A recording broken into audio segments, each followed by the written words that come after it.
Hi, I'm Ann Mentley. Welcome to another edition of 3 Minutes With. Today we're joined by Carolina Borras-Martinez. Carolina works remotely as a digital producer and is about to embark on a year-long journey around the world. Thanks so much for being here, Carolina. Thanks for having me. Yeah. So we've been hearing more about this term digital nomad, which is what you're about to become. What exactly does that mean? So what that means is that a digital nomad is someone who has the ability to work remotely around the world, depending on where their Wi-Fi signals are coming from. Right. And so you have a job where right now you're working from home, right? That's right. So you're taking it to various countries all around the world. Yes. That's quite exciting. Yeah, I'm thrilled. It's going to be a massive lifestyle change for me. Previously, I was working in Toronto in animation production, which was really great.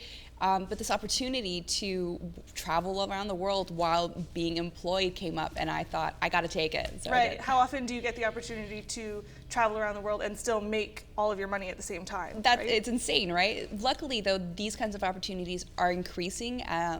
Over the past 5 years, for example, these opportunities were so few, but there really is an explosion of opportunity, mostly through remote work, programming, design jobs, internet. Like it's been amazing. Well, we're seeing some of the big online companies that almost their whole teams are working remotely. That's right. Yeah, like WordPress is one of them. Buffer's another one. Those ones are social media platforms. Another one is Inspire Hub. I work for that one, and that's also another engagement solutions company. It's a great opportunity. Yeah, it's amazing. So, what inspired you to take your work on the road?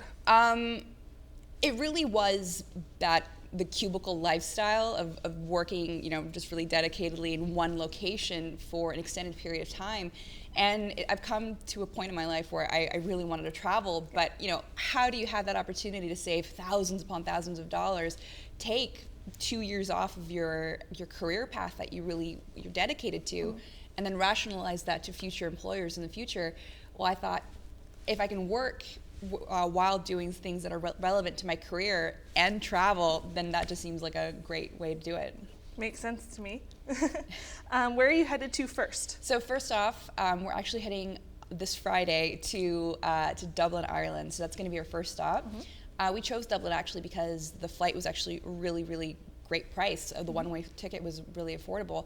One of the challenges with Dublin or the UK is that the currency exchange isn't so great. Right. So the Canadian dollar is really weak right now, and right now the euro is pretty decent.